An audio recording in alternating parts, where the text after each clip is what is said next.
Hi everyone, it's Daniel here. Today I'm going to be doing another studio albums rank. So which band will it be today? Well, I've decided to go with Simply Red. I don't know if you can see, but yeah, I've got a picture frame of Simply Red and Mick Hucknall. And yeah, my granddad used to own that. He was a big Simply Red fan. But yeah, I won't be ranking all their albums today because actually I'm not listening to them all. But instead I'm going to be I'll be ranking the classic era.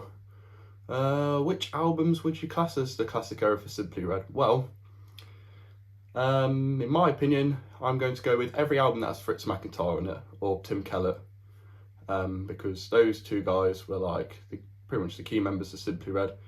Tim was the trumpeter, keyboardist, backing vocalist, percussionist, and also the bass player for one of these albums, but I'll talk about that later. But yeah, unfortunately, he left the band after the album Stars, and then the album Afterlife. Fritz would leave the band like shortly after that album came out. So yeah,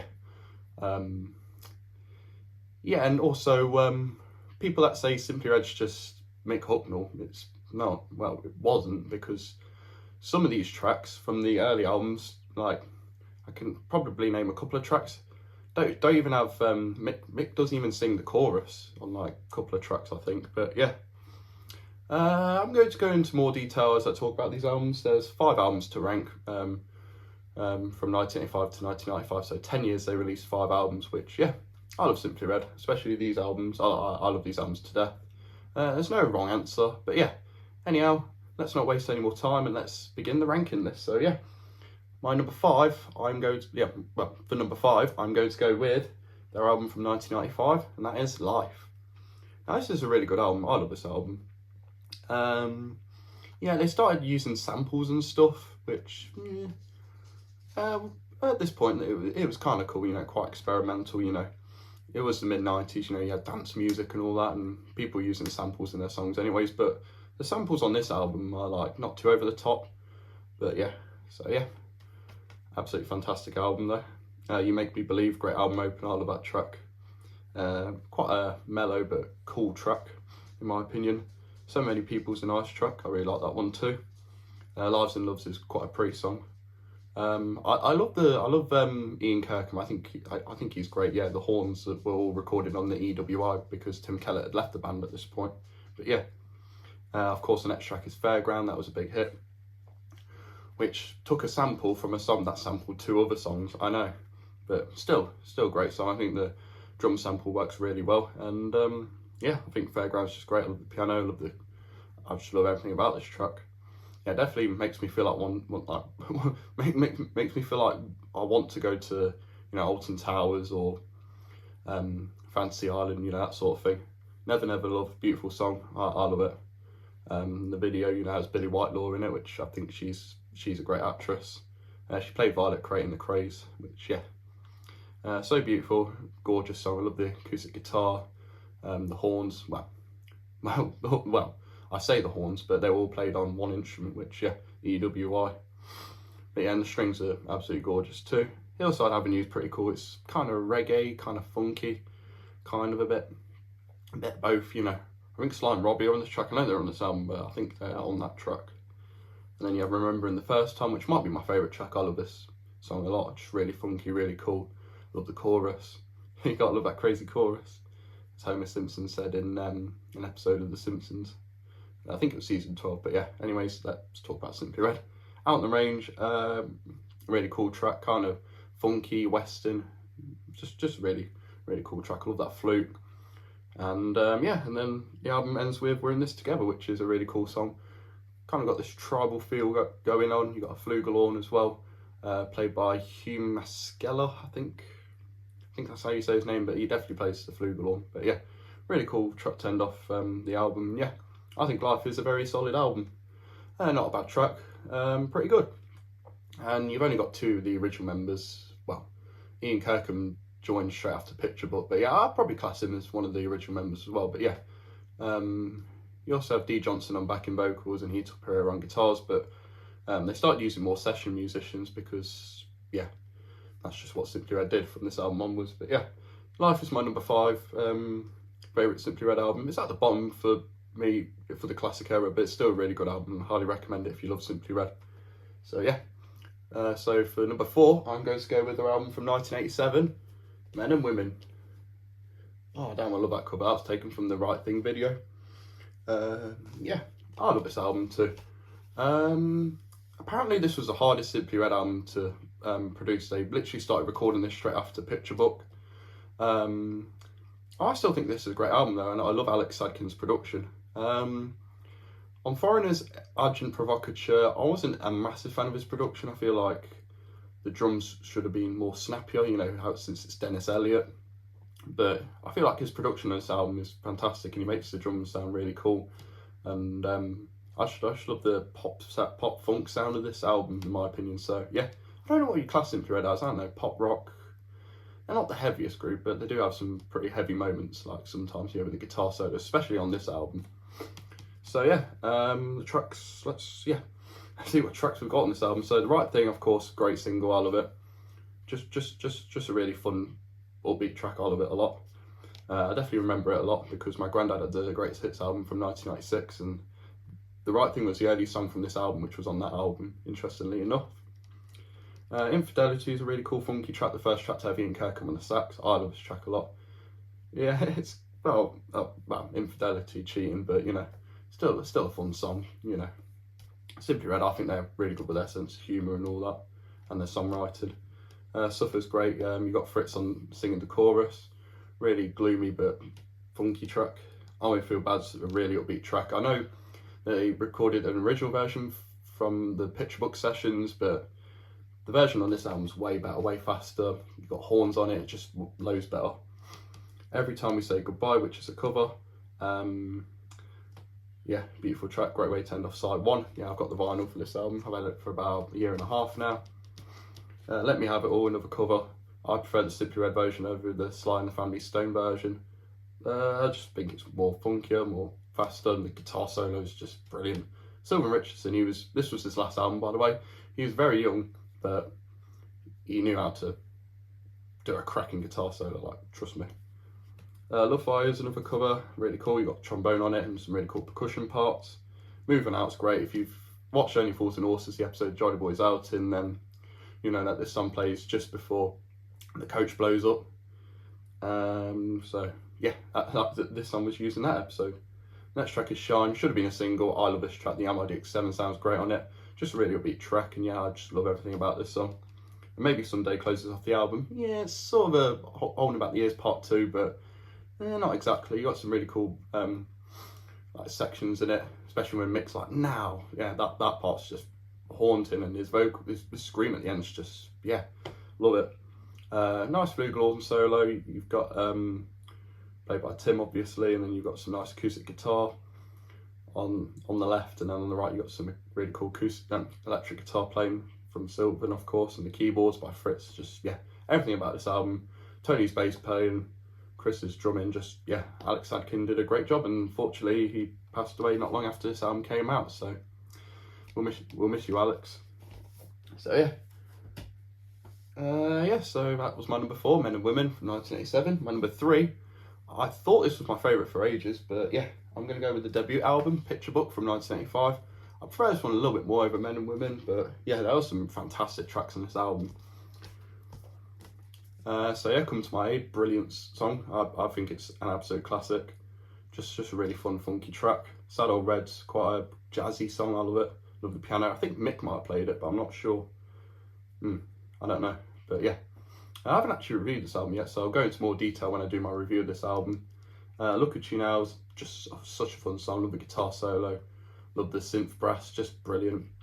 Heaven's a nice cover of a Talking Heads song, I believe. I think, yeah, or David Byrne, I don't know. But yeah. Jericho, another great track. I'm actually starting to prefer the album version. It's like a single version, which I think they re-recorded it and added like more horn parts. But yeah, I think I prefer the original version now, which, yeah, it's a bit slower, but, you know, way more like funkier, and, you know, I just think the album version is like a lot better now. So yeah. Money's Too Tight to Mention, a cover of the Valentine's Brothers song. Mick Hucknall used to play that song to death as DJ. They did a cover of it. They pretty much own the song now, which, yeah, fair enough. I love both versions, but I mean, Simply Red, I mean, come on. Strangely enough, when they started, they were more popular in the US than they were in the UK. I believe when you do Type Dimension and the next track I'm going to talk about hit number 1, I think, I definitely know the next track did. And the next track is actually my favourite Simply Red song of all time, Holding Back the Years. I love this song. Just everything about it, you know, that intro, the gorgeous intro. Mick wrote this when he was 17, which is unbelievable. I love this song a lot. Definitely reminds me of when I used to go to my granddad's house, and you know, this would be the first track playing. But this track basically opened the Greatest Hits album. So yeah. Next track is Red Box. I'll open up the Red Box. Really cool, funky track. I really enjoy this one a lot. No Direction, another fun, fast-paced track. I love the drums in it, and yeah, just a really cool track in my opinion. And then Picture Book, quite a haunting way to end off the album. I love it though. The drums and the bass are brilliant. The strings, like obviously played on synth, but they sound haunting. And yeah, I just love this track a lot. The overdubs. There's no guitar on this track, but you know, give Sylvan a break, I guess. So yeah, great debut album. Love this album a lot. So yeah. So for my number 2, I'm going to go with their album from 1991, Stars. Now, of course, this was their breakthrough album, hit number 1 in the UK. I think, yeah. This album, Life and Blue, which is down there, all hit number 1 in the UK. So yeah, so Simply Red were getting more popular in the UK. They were from Manchester as well. I've seen them live as well. And yeah, like the day I'm recording this, it's the 8th of June. And yeah, so happy birthday to Mick Hucknall. So yeah, this will definitely come out later, but you know, happy birthday to Mick Hucknall anyways. So yeah, I think he's a great singer. But yeah, also let me know if you love Simply Red. If you do, yeah, then yeah. Alright, so Stars, we've got tracks like Something Got Me Started. What a brilliant funk song. That bass line, the keyboards are great. I just love this song a lot. And that sax solo, I mean, come on, Ian Kirkham's great. Next track is the title track, Stars. Beautiful song, love it, I've always enjoyed it. I just think it's a really nice upbeat track. Thrill Me's also another funky track. I love it, absolutely brilliant. I just love everything about this track, from the bass, the keyboards, the saxophone, the drums, the guitar. Ito Pereira, great guitarist in my opinion. He later composed the music for the Despicable Me films, which yeah, quite a cool connection there, Simply Red and Despicable Me. Next track is Your Mirror, beautiful song, love it. You got the birds like tweeting in the background. It's just a gorgeous song. I love this song a lot. She's Got It Bad, a very funky song, and another funk song. I love this song a lot, and yeah, I think it's quite underrated. For Your Babies, another beautiful track, some really beautiful acoustic guitar playing from Hito. Just a gorgeous song. I've always loved this song a lot. Next track, Model, really cool, like funky, like kind of a slow song, but you know, like kind of like that. But yeah, and the bass line was played by Tim Kellett. Actually, I believe this was the first track recorded for the album, because on the other tracks you got Sean Ward playing the bass, which I think is a great bass player, just as great as Tony Bowers, who left the band before this album. Chris Joyce left and he was replaced with Gota Yoshiki, which I think he's great too, and still great friends with Mick Hucknall nowadays. How Could I Fall's beautiful, quite jazzy. The saxophone's great, and yeah, how many tracks actually? I believe there's only 3 tracks with saxophone. Oh, they're all great solos anyways. Next track is Freedom, this cool like rock dance track, really cool. I love it. The backing vocals are great from Rowetta, who was brought in for this song, and Fritz, of course, who's like 1, 2, get down. I love this song a lot. Just a really cool dance rock track in my opinion. Another cool funky slap bass line from Sean. And Wonderland's a nice album closer. I wish it was a little bit longer, but it's a beautiful song, and you know, Mick and Fritz share lead vocals, so that's great. So this album proves that Simply Red were definitely a band, which yeah, I don't know about them now, but you know, yeah. Definitely back then they were more of a band, but yeah. And I know on Mick Hucknall's solo album, I forgot what it was called, but yeah, he pretty much had Simply Red to like the rest of the band to back him up. So yeah. So yeah, that leaves me with one more album. So my number 1 is the only one I've not spoke about yet, and it is their album from 1989, and it is A New Flame. Now this was their first number 1 album in the UK. I love this album to death. I wasn't too sure if this would be my favourite Simply Red album, but it is. You start off with a brilliant cover of It's Only Love, which was originally by Barry White. Absolutely killer song, I love it. A New Flame, such a great song. I love the drum beat, and then the chorus is just brilliant. You've Got It's a gorgeous song with a beautiful saxophone solo. I love You've Got It, always loved it. To Be With You is a great, funky, another slap bass track. More is a really cool track. I love this track a lot. You got wicked guitar solo from Heater. Turn Up's another great song. You have Mick and Fritz both singing lead, sharing lead vocals together. Awesome. Love Lazy's Tune, another beautiful song. Love the trumpet, just beautiful song. And then She'll Have to Go, another great funky track. If you don't know me by now, another cover, but I love the Simply Red version a lot. And yeah, I definitely have a lot of memories of this song. And then to close off the album, you have the track Enough, which Enough is a fantastic track, that bass line. In this track, you get a piano solo, a guitar solo, and a saxophone solo, all in the same song. I know, 3 solos, 3 different instruments. Bloody wicked. I love Simply Red, and A New Flame is definitely my favourite album from the classic era. So yeah, and will always be my favourite Simply Red album of all time. So yeah. So my number 1 is A New Flame from 1989. Number 2 is Stars from 1991. Number 3 is Picture Book from 1985. Number 4 is Men and Women from 1987, which was apparently the hardest album to work on. And then at number 5, still a great album though. Still super solid. Life from 1995. So yeah, thank you for watching, everyone. This has been my ranking of all the classic Simply Red albums from 1985 to 1995. I'll class this as a classic era because you got Fritz McIntyre, and unfortunately he passed away nearly 4 years ago. Rest in peace to Fritz. And recently we've just lost Steve Lewinson, who was the bass player from, of course, Simply Red, but from I think Blue onwards. I don't know, but yeah, I think he was great. I've seen him live, and yeah, I love seeing Simply Red live. They perform most of these songs, but yeah. Thanks once again, everyone. If you're a Simply Red fan, please do let me know, and let me know how you would rank the classic era. So yeah, take care, everyone, and I shall see you all next time in a bit. And bye bye.